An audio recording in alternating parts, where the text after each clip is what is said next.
संता के कारज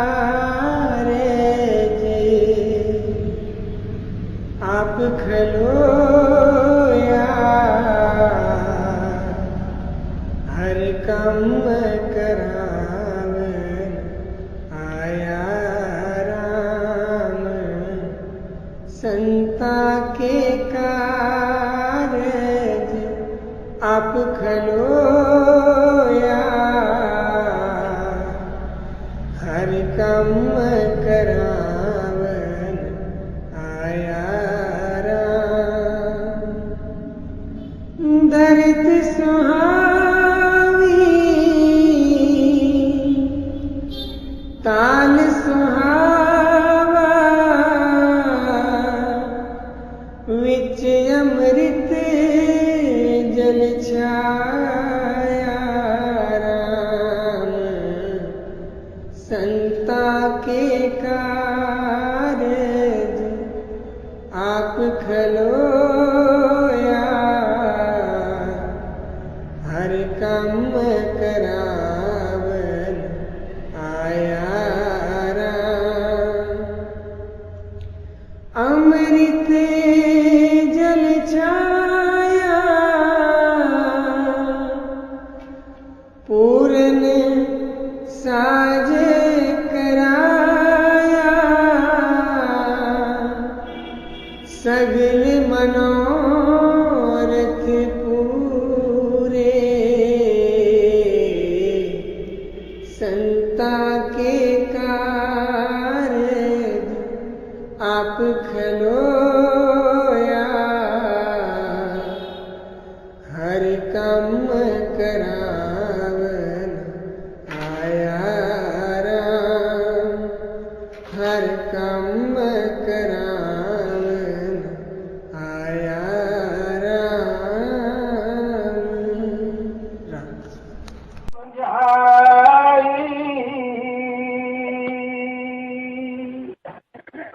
कोटि जतन से यह नहीं माने,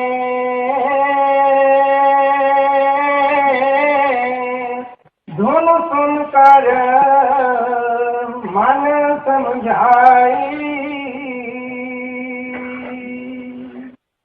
ये हुजूर स्वामी जी की वाणी है। कल हमने गुरु घर की वाणी ली थी, उसके ऊपर विचार किया था कि जो हम रोज सत्संग में सुनते हैं कि शब्द की कमाई में लगना है, नाम की कमाई में लगना है, तो वो शब्द क्या है? आज उसी सोच को आगे ले जाते हुए हम स्वामी जी की वाणी ले रहे हैं।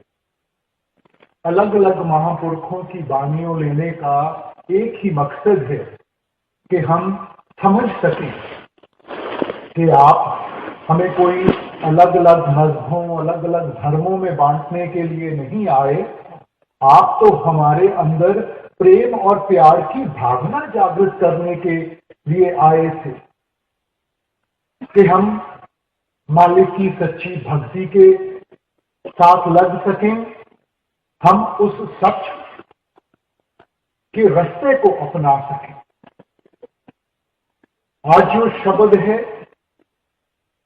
आप हमें समझाने की कोशिश कर रहे हैं कि जब इंसान, देखो जैसे जैसे इंसान बड़ा होता है, इसके जो लक्ष्य हैं वो बदलते जाते हैं। बचपन में हमारा क्या लक्ष्य था कि अच्छे नंबर आ जाएं, किसी अच्छे स्कूल में एडमिशन मिल जाए, थोड़े से और बड़े हुए अच्छे कॉलेज में एडमिशन मिल जाए, आगे बढ़े अच्छी नौकरी मिल जाए, अच्छी तनख्वाह मिल जाए कि हम अपने परिवार की परवरिश अच्छी तरह कर सकें। मगर कहीं ना कहीं इंसान को इस बात का एहसास होता है कि इसके भी आगे कोई और चीज है। जिंदगी सिर्फ कमाई के साधन, सिर्फ रिश्ते जोड़ने, सिर्फ चंद चीजों को हासिल करने सिर्फ इसी को नहीं कहते, फिर इसको एहसास होता है कि जब तक मन में शांति ना हो, उसको थोड़ा सा सुख ना हो, ये सब चीजें होते हुए भी उसको वो कमी रहती है। तो जब उसको इस चीज का एहसास होता है, तब वो सोच विचार में पड़ता है कि ये सुख और मन की शांति हमें कैसे मिलेगी। पहले तो अलग अलग चीजों से उस सुख और शांति को हासिल करने की कोशिश करता है। कभी हम सोचते हैं कि धन दौलत मिल जाए, शायद उससे हमें सुख मिल जाएंगे, मन की शांति आ जाएगी। अच्छा कोई ओहदा मिल जाए, उसके साथ सुख हो जाएगा। अच्छे रिश्ते नाते हो जाए, उसके साथ सुख हो जाएगा। मगर सिर्फ इन चीजों को हम लेकर अगर देखें, तो अगर पैसे के साथ किसी को सुख मिल सकता, तो जितने भी धनवान हैं उन्होंने कब का सुख पा लिया होता। अगर औहदे से किसी को सुख या मन की शांति मिलती, बड़े बड़े राजे महाराजे आए हैं, बड़े बड़े डिक्टेटर आए हैं, उनको सुख मिल गया होता। मगर देखने में हम क्या, हमारी पहचान है कि इन चीजों के साथ तो जितना थोड़ा बहुत सुख था वो भी चले जाता है। धन दौलत के बारे में विचार करते हुए गुरु घर ने फरमाया था, पापा बाजो होए नहीं, मोया संग न जाए। कौन सा असूल है दुनिया में जिसको हम कुर्बान नहीं करते ये धन दौलत इकट्ठी करने के लिए? कौन सा असूल है जिसको इंसान कुर्बान नहीं करता थोड़ी सी कोई नौकरी लेने के लिए या कोई ओहदा लेने के लिए? भूल जाते हैं कि दुनिया में कोई चीज मुफ्त नहीं मिलती। एक दिन इन सब चीजों का हिसाब किताब देना पड़ेगा। ये ठीक है कि पैसा ना हो तो जिंदगी गुजारनी भी मुश्किल हो जाती है, इसलिए पैसा भी जरूरी है। पैसा अपने आप में बुरा नहीं है, मगर जब हमारे पास ज्यादा आ जाता है, वो पैसा जो हमारी सोच को बदल देता है, जो हमारी आदतों को बदल देता है, बुराई उसमें है। ओहदा कोई बुरा नहीं है, मगर जब हम उस ओहदे को हासिल कर लेते हैं, फिर आसमान पे हो जाता है, हम नीचे देखना गवारा नहीं करते, दूसरों को भूल के बैठ जाते हैं, बुराई उसमें है। रिश्ते नाते कोई बुरे नहीं है, अच्छे रिश्ते हो जिंदगी गुजारनी आसान हो जाती है, मगर उनमें मस्त होके जब इंसान को और सब कुछ भुला के बैठ जाता है, बुराई उसमें है। इसलिए जिंदगी में हर एक चीज का एक दायरा है, हमने उस दायरे की पहचान करनी है। उस दायरे से ज्यादा हासिल करने की कोशिश करेंगे तो हमें दुख ही मिलेगा, कोई सुख नहीं मिलने लगा। तो इसलिए जिंदगी में हमने वो बैलेंस रखना है, दरमियान का रास्ता अपनाना है। अब जब हम सुख की तलाश में निकलते हैं तो कहीं ना कहीं इंसान को वो जागरूकता आती है कि देने वाला तो मालिक है, सब सुख दाता राम है, दूसर ना ही कोई। सब कुछ देने वाला, पहले भी उसने दिया है, आगे भी उसने देना है, वो तो कुल मालिक है। तो ये जो हमारी भक्ति है, ये जो रूहानियत है, ये तो सिर्फ एक जरिया है उसका शुक्रिया अदा करने के लिए कि जिसने इतना कुछ हमें दिया है कि हम अपनी जिंदगी में थोड़ा सा वक्त निकाल के उसका शुक्रिया अदा करें। ये नहीं कि जो हमारी किस्मत में है वो नहीं मिलेगा। माँ बाप ने सब कुछ बच्चों को देके जाना है, कोई साथ नहीं लेके जाना, मगर माँ बाप उस बच्चे को आसान से देते हैं जो उसकी कदर करता है, जिसको उसकी कीमत की पहचान है। और जिस बच्चे को उसकी कदर नहीं है, जिसका ध्यान बाहरमुखी हुआ बैठा है, उससे थोड़ा सा खींच के रखते हैं, उस इंतजार में कि इसको भी आहिस्ता आहिस्ता उस चीज की कदर पड़ जाए, देना उसको भी है।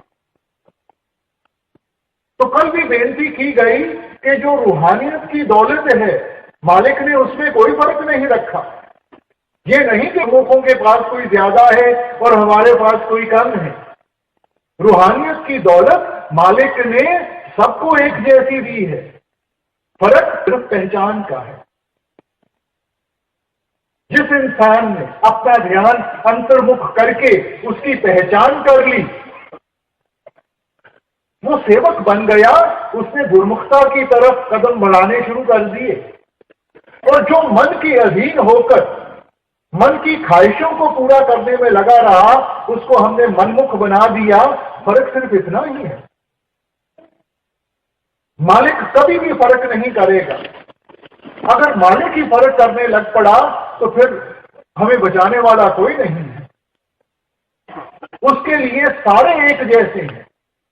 हम चाहे किसी भी धर्म के हों, किसी भी जात के हों, किसी भी मुल्क के हों, मालिक के आगे कोई भी फर्क नहीं है। क्योंकि उसने तो सिर्फ एक चीज की पहचान करनी है, और वो है हमारे प्रेम और प्यार की, हमारे भजन बंदगी की। गुरु घर ने कहा था, नानक के घर केवल नाम। पहचान है सिर्फ एक चीज की है, वो नाम की है, वो शब्द की है, बाकी किसी चीज की नहीं है। इनका ताल्लुक शरीर के साथ है, शरीर यहीं का यहीं धरा रह जाएगा। इसलिए जब इंसान को एहसास होता है कि करने कराने वाला मालिक है, तो हमारा मालिक की तरफ भी कुछ ना कुछ तो फर्ज बनता है। जिंदगी में इंसान को जो उसके हक हैं उसकी पहचान है, मगर हर एक हक के साथ जो जिम्मेवारी बनती है उसको भूला हुआ है। हर एक हक के साथ कोई ना कोई जिम्मेवारी है, तो क्या हमें उन जिम्मेवारियों का एहसास है? हमने तो चंद जिम्मेवारियों को लेकर कि ये बाल बच्चों की पालना पोषणा करनी है, धन दौलत कमानी है, इन्हीं जिम्मेवारियों में हम सारी उम्र उलझे रहे। मगर जो सबसे बड़ी हमारी जिम्मेवारी है, जिसने हमें ये बाल बच्चे दिए हैं, जिन्होंने हमें ये धन दौलत दी है, इंसान उसको भूल के बैठ जाता है। इसीलिए कबीर साहब ने चिताया था, सब कुछ अपना एक राम पर आया। इंसान सभी चीजों को अपना मानता है, अगर इससे कोई दूर है तो वो मालिक दूर है। और दूरी कोई मालिक ने नहीं बनाई, दूरी हमारी बनाई हुई है। मालिक तो अंग संग है। मोह मोहिया जाने दूर है, सतगुर सदा सदूर है। इस मोह और माया के जाल में फंसकर, क्योंकि मालिक हमें दिखाई नहीं देता, इसलिए हम सोचते हैं कि हमारी मालिक से दूरी हो गई है, हमें मेहनत करनी पड़ेगी, हमें वहां जाना पड़ेगा। हमने कहीं नहीं जाना, क्योंकि मालिक हमारे अंदर है। किसी भी संत महात्मा को ले लो, किसी भी ग्रंथ पोथी को ले लो, हर एक ने इशारा अंदर की तरफ किया है। वेदों शास्त्रों ने इस देही को नर नारायणी देही कह के बयान किया है कि वो देही जिसमें नारायण खुद निवास रखता है। गुरु साहिबान ने फरमाया था, हरि मंदिर ये शरीर है, ज्ञान रतन प्रगट होए। हरि का सच्चा मंदिर, उसका सच्चा द्वारा कहीं बाहर नहीं है, वो हमारे अंदर है। और जब हम अंतर्मुख होंगे तब हमारे अंदर वो जागृता आएगी, तब हमें वो सच्चा ज्ञान हासिल होगा जिसके साथ हम उसकी पहचान कर सकें और हम उसकी सच्ची भक्ति में लग सकें। ईसाई धर्म में भी क्राइस्ट फरमाया था, ye are the temple of the living God, कि आप खुद उस परमात्मा के जीते जागते मंदिर हो। मगर क्या इंसान अंदर से उसकी तलाश करता है कि बाहर मुखी हुआ बैठा है? जो चीज बाहर है नहीं, तो वो हमें मिलेगी कहां से? इसलिए आपने समझाया सब कुछ घर में, बाहर नहीं, बाहर ढूंढे सो परम बुलाई। सब कुछ घर में, सब कुछ आपके अंदर है। वस्तु कहीं ढूंढे कहीं। अगर आपके घर में कोई चीज खोई हो तो जब तक अपने घर में नहीं तलाश करोगे वो आपको कैसे हासिल होगी, कैसे मिलेगी? इंसान तो इतना बाहरमुखी हुआ बैठा है, बाहर के साधन अपनाए हुए हैं, बाहर के तौर तरीके अपनाए हुए हैं, मगर उनके साथ मन को झूठी तसल्ली मिल जाती है, मालिक की प्राप्ति नहीं होती, मुक्ति नहीं मिलती। इसलिए जरूरी है कि मन की झूठी तसल्ली को छोड़ के इस मन को काबू करके हम इसको सच के रास्ते पे लेके आए, उस सच की कमाई में इसको लगा। अब जब इंसान रूहानियत के रास्ते के ऊपर चलने की कोशिश करता है, सबसे बड़ी मुश्किलात इसको कहां से मिलती है? उस मन से मिलती है, क्योंकि मन आदत से मजबूर है। जैसी हमने मन को आदतें डाली हुई हैं, मन वैसे ही चलता है। इस वक्त मन का जो रुख है वो नीचे की तरफ है, बाहर की तरफ है। ये हमारे ध्यान को हर वक्त नीचे की तरफ खींच रहा है और बाहर की तरफ ले जाने की कोशिश कर रहा है। जब हम परमार्थ में आते हैं तो संत जन हमें समझाते हैं कि भाई इस ख्याल को जो सारी दुनिया में फैला हुआ है, हमने इसको एकाग्र करना है और ऊपर की तरफ लेके जाना है और यहां आंखों के पीछे टकाना है। जब हम साधु संतों को देखते हैं कि आपने यहां तिलक लगाया हुआ है, हमने क्या कभी विचार किया है कि इसका मकसद क्या है? सिर्फ तिलक लगाने से, भगवे कपड़े पहनने से कोई साधु संत नहीं बन जाता। मत है कि हमारा ख्याल यहां रहना चाहिए। बहनें जो बिंदी लगाती हैं यहां पे, हमें मालूम है कि उसका मकसद क्या है। आजकल तो फैशन के लिए लगाती हैं, पहले जमाने में ये सुहाग की निशानी थी, सिर्फ सुहागन बिंदी लगाती थी। और अगर ये आत्मा रूपी उस परमात्मा रूपी कदमों में चली जाए, वो परमात्मा जो आवागमन के चक्कर से ऊपर है, जो इस 84 के जेल खाने से कहीं ऊपर निकल गया है, तो तब इसका सुहाग कभी नहीं उजड़ सकता। पहले जमानों में अगर औरत विधवा बन जाती थी तो उसको बड़े दुख सहने पड़ते थे, मोहताज हो जाती थी सारों के ऊपर। तो इसलिए आपने हमें समझाया कि जब हम ऐसे ये आत्मा रूपी स्त्री उस पति रूपी परमेश्वर के कदमों में जाएगी जो जन्म और मरण से कहीं ऊपर है, इसका सुहाग कभी नहीं उजड़ेगा। इसको किसी के आगे मोहताज नहीं होना पड़ेगा। फिर सच्चे से सदा सुहागन। मगर ये अवस्था कैसे बनेगी? जब हम इस मन को काबू करेंगे। देखो, आप किसी गाड़ी में बैठे हो, गाड़ी का जो स्टीयरिंग व्हील है किसी और के हाथ में हो, आप जितना मर्जी चाहो आप तो सिर्फ प्रयास कर सकते हो। अब ये तो उसकी मर्जी है कि सिर्फ गाड़ी को मोड़ के ले जाता है। तो जब तक स्टीयरिंग व्हील हमारे हाथ में ना हो तो हम चाहते हुए भी, जानते हुए भी देखो अपने आप को कितना मजबूर पाते हैं। तो क्या ये मन हमारे काबू में है? मन की क्या अवस्था है? ए मन मैला अंधा है किस आंख सुनावा। ऐसे इस कर्म कांड में फंस गया है कि अपनी असलियत को भूल के बैठ गया है। और ये मैल कोई सिर्फ अब की नहीं है, जन्म जन्म की इस मन को मन लागी काला होया क्या। पता नहीं कितने जन्मों के ये कर्म इकट्ठे किए हुए हैं। देखो, घर में कोई बर्तन हो जिसमें रोज हम खाना बनाते हो, आहिस्ता आहिस्ता, और उसको बर्तन को कभी हम साफ ना करें तो क्या होगा?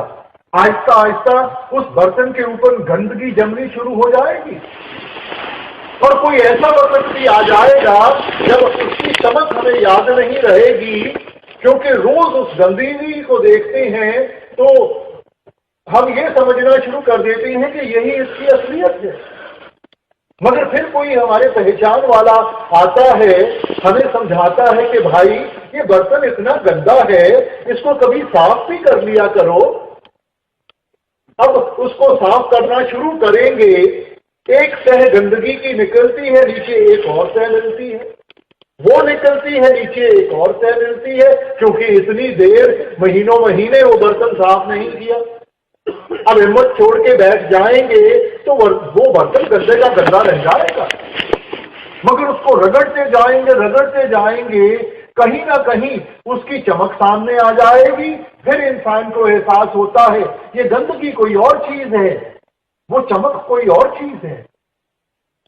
इसीलिए महापुरुषों ने आकर मन की अवस्था हमें समझाते हुए आपने क्या फरमाया था, मन तू ज्योत स्वरूप है, अपना मूल पहचान। ये गंदगी इसकी असलियत नहीं है, ये तो ज्योत स्वरूप है, उस प्रकाश का हिस्सा है। अगर वो प्रकाश हमें दिखाई नहीं देता, वो सिर्फ इसलिए कि हम यहां कर्म कांड में आके फंस गए हैं और ये इतने कर्म इकट्ठे कर लिए हैं कि असल की पहचान ही नहीं रही। तो संत महात्मा, उनका आने का मकसद कोई हमारे से माथे टकाने का नहीं है, हमारे से सिर झुकाने का नहीं है। उनका मकसद है समझाने का कि भाई आपकी असलियत क्या है। आप तो उस मालिक के घर से आए हो। इंसान उस वक्त तक ही आगे हाथ फैलाता है जब तक उसको अपने असल की पहचान ना हो। राजे का बेटा होकर अगर गली में भीख मांगता फिरता है क्योंकि उसको एहसास नहीं है कि उसका पिता कौन है, और जिस दिन उस चीज का एहसास होता है फिर वो भीख नहीं मांगता, अपना हक मांगता। और वैसे ही रूहानियत के साथ हमने अपने अंदर वो जागृता लानी है कि हमारी असलियत क्या है। जब से इंसान आया है यही प्रश्न में उलझा हुआ है कि मैं कौन हूं, मेरी असलियत क्या है। अंग्रेजी फिलोसोफर्स ने कह दिया I think therefore I am. क्योंकि मेरी सोच है, उस सोच के साथ मैं कदम उठाता हूं, इसीलिए मेरा वजूद बना हुआ है। सोच कहां से आती है? मन से आती है। तो क्या हमारा दायरा वो मन तक ही सीमित रह गया? इसलिए हमने पहले तो ये पहचान करनी है कि हमारी असलियत क्या है। इस वक्त हमने तो इस शरीर को असलियत समझ के बैठे हुए हैं, क्योंकि इंसान जो कुछ भी करता है सिर्फ इस शरीर को संवारने के लिए करता है, असल को भूल गया। शरीर यहीं का यहीं धरा रह जाएगा। तो असल क्या है? असल हमारी आत्मा है। मगर सारे जीवन हम रात को सोते हैं, शरीर को आराम चाहिए, खाना खाते हैं, शरीर को ताकत चाहिए, कमाई करते हैं, शरीर की देखभाल करनी है। मगर क्या हमने विचार किया है कि आत्मा की खुराक कौन सी है? आत्मा को आराम कहां से मिलेगा? तो जो असल है उसको इंसान भूला बैठा है, और जिस चीज में साथ नहीं निभना उसको संवारने में लगा हुआ है। तो संतों ने आकर हमें थोड़ा सा समझाने की कोशिश की कि भाई ये आपकी असलियत नहीं है। आपका एक और भी फर्ज बनता है जो उस आत्मा की तरफ है, जो उस परम आत्मा की तरफ है, परमात्मा की तरफ। मालिक ने अगर इंसान को उत्तम से उत्तम जामा दिया है तो किस लिए दिया है? मालिक हमें पेड़ पौधे भी बना सकता था, जानवर भी बना सकता था। हमारे और निचली जूनियों में क्या फर्क है कि मालिक ने इंसान को विवेक की ताकत दी है, वो सेंस ऑफ डिस्क्रिमिनेशन दिया है। आपने फरमाया था 184 जून सभाई मानस को प्रभ दी वडियाई, इस पौड़ी ते जो नर चूके सो आए जाए दुख पाएगा। 84 लाख जूनियां बनाकर इनको 2 हिस्सों में बांट दिया गया। एक कर्म जूनी है, दूसरी भोग जूनी है। जो इंसान की जूनी है वो कर्म जूनी है, बाकी जितनी भी जूनियां हैं वो भोग जूनियां हैं, भुगतान दे रही हैं। मालिक की बख्शिश हो, इन कर्मों के दायरे से आगे बढ़ सकें, कर्म जूनी में पहुंच जाते हैं। मगर कर्म जूनी का मकसद क्या है? वो चेतावनी देते हैं, इस पौधे जो न चूके। उदाहरण लेकर कि देखो एक सीढ़ी है, मान लिया जाए उसके 84 लाख स्टेप्स हैं, चढ़ते गए आखिरी स्टेप पे पहुंच गए हैं। थोड़ी सी मेहनत की, भक्ति की, सदा के लिए सीढ़ी से छुटकारा मिल गया। मगर आखिरी स्टेप पे भी आकर अगर हमारा पैर फिसल गया, पता नहीं कहां जाके जन्म मिलेगा, कहां जाके सहारा मिलेगा, उस सत्ता में मालिक की भक्ति का मौका मिले ना मिले। इस पौड़ी पे जो न चूके सो आए जाए दुख पाएगा। बार बार आना पड़ेगा, बार बार दुख और मुसीबतों से गुजरना पड़ेगा। इसलिए क्या मकसद है इस जीवन का? यही संत महात्मा आकर हमें समझाने की कोशिश करते हैं कि भाई परापत मानुख दे हरिया, गोविंद मिलन की यह तेरी वरिया, अवर काज तेरे किते न काम, मिल साध संगत भज केवल नाम। भाई परापत मानुख दे हरिया कि इंसान का जामा मिला है, किस लिए मिला? गोविंद मिलन की यह तेरी वरिया, ये जो बारी है मालिक की प्राप्ति के, उसकी भक्ति के लिए ली गई है। अगर काज तेरे कितने ना काम, जिन चीजों में हम फंसे हुए हैं उन्होंने लेके नहीं लगना, वो यहीं की यहीं धरी रह जाएंगी। ये सारे औहदे, ये धन दौलत, ये रिश्ते नाते यहीं के यहीं धरे रह जाएंगे। इनका ताल्लुक शरीर के साथ है, शरीर यहीं रह जाएगा। और किस कार्य की तरफ ध्यान देते हैं? मिल साध संगत भज केवल नाम। वो नाम की कमाई, शब्द की कमाई।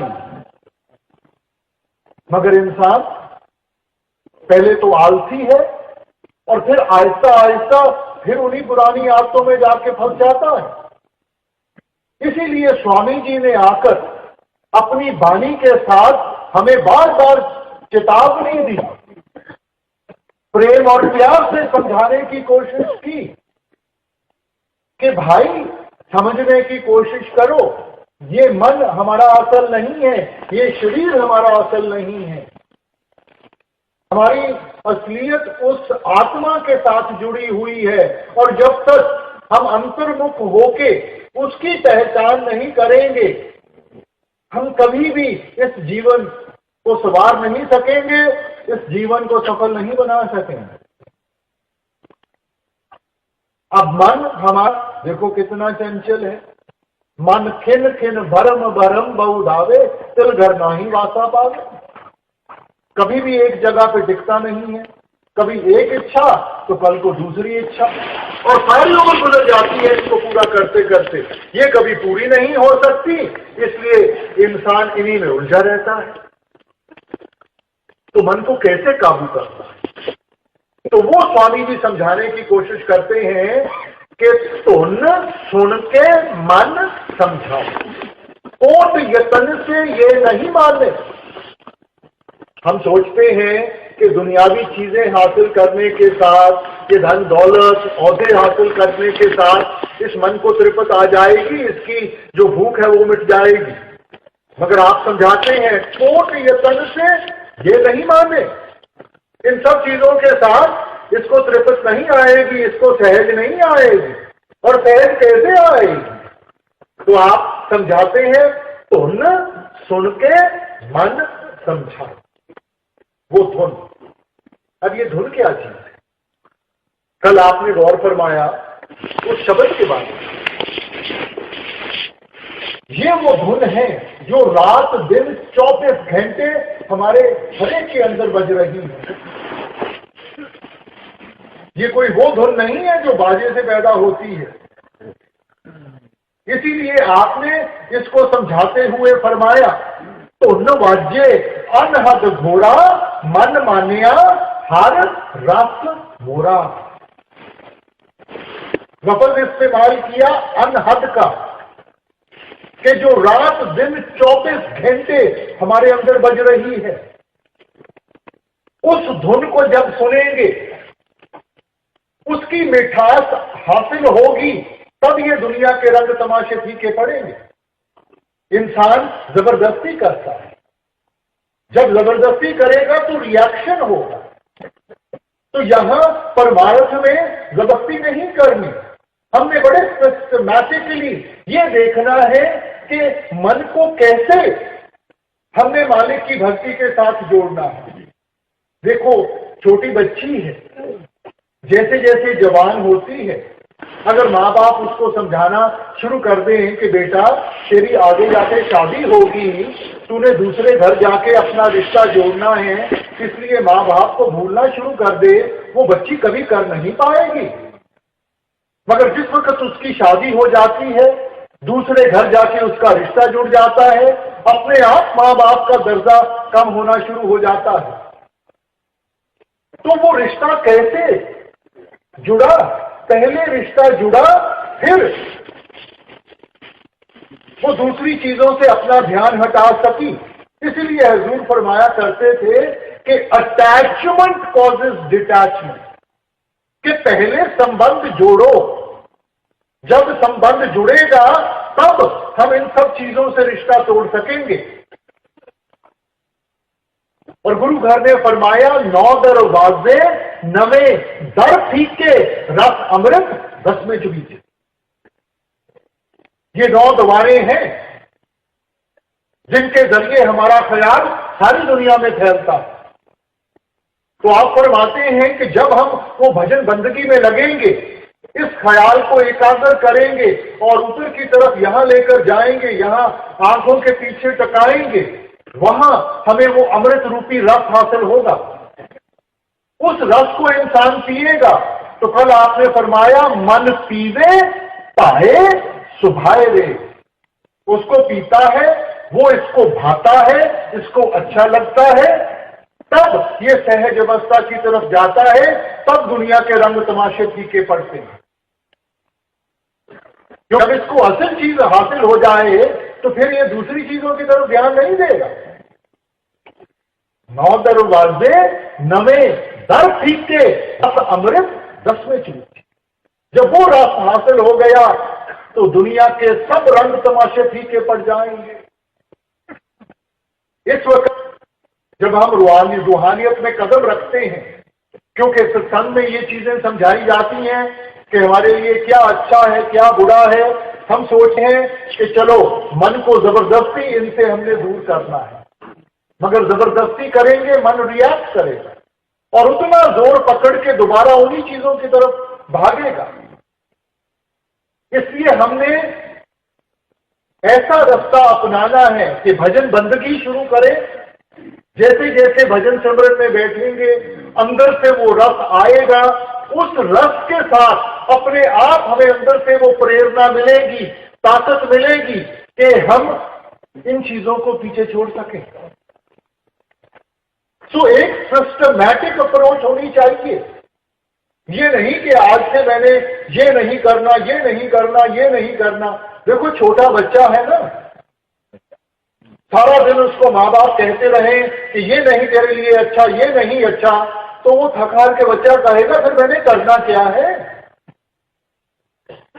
मगर सुबह उठता है, आप उसको स्कूल भेज दो, वापस आता है, थोड़ा सा वक्त खेल में गुजार ले, फिर बैठ के होमवर्क कर ले, फिर कोई हॉबी ले ले, और सारा दिन उसका ऐसे गुजर जाता है कि रात को जब बिस्तर पे लेटता है 2 मिनट में सो जाता है। तो वैसे ही हमने बड़ा पॉजिटिवली आगे चलना है और इस चीज के ऊपर ध्यान देना है कि हमने क्या करना है, और जैसे जैसे वो करेंगे रस आएगा, तभी हम मन को इन चीजों से निकाल के उस असल भक्ति के साथ जोड़ सकेंगे, जबरदस्ती से नहीं। इसलिए आपने फरमाया धुन वाजे अनहद घोड़ा मन मान्या हर रस मोरा। जब उस धुन को सुना, मन उसमें इतना मस्त हो गया, वो धुन जिसको अंग्रेजों ने म्यूजिक ऑफ द सफीर कह के बयान किया, वो धुन जो आकाश से आ रही है, मुसलमान भाई उसे बांगे इलाही, बांगे आसमानी कह के बयान कर देते हैं। वो बांग जो खुदा के घर से आ रही है, उस धुन को जब इंसान सुनेगा, तब ये मन दुनिया ऐशो इशरत को छोड़ के उस मालिक की भक्ति को अपनाने के लिए तैयार होगा। इसलिए आपने फरमाया बिन गुर शब्दे मन नहीं ठौरा। उस शब्द के बगैर इसको तृप्ति नहीं आएगी, ये हमारे काबू में नहीं आएगा, हम चाहे जितना मर्जी साधनों को ना ले। इसीलिए संतों ने कहा मन जीते जग, कि जिन्होंने मन की लड़ाई जीत ली वो ही जिंदगी में सफल हो पाएंगे, और जो मन के अधीन होकर ही रह गए उनको कोई सफलता नहीं मिलेगी। और कबीर साहब भी यही सोच हमारे सामने रखते हैं। कबीर मन मरकट भया नेक न धुन पते आए, सत नाम बांधे बिना जित पावे तित जाए। कबीर मन मरकट भया,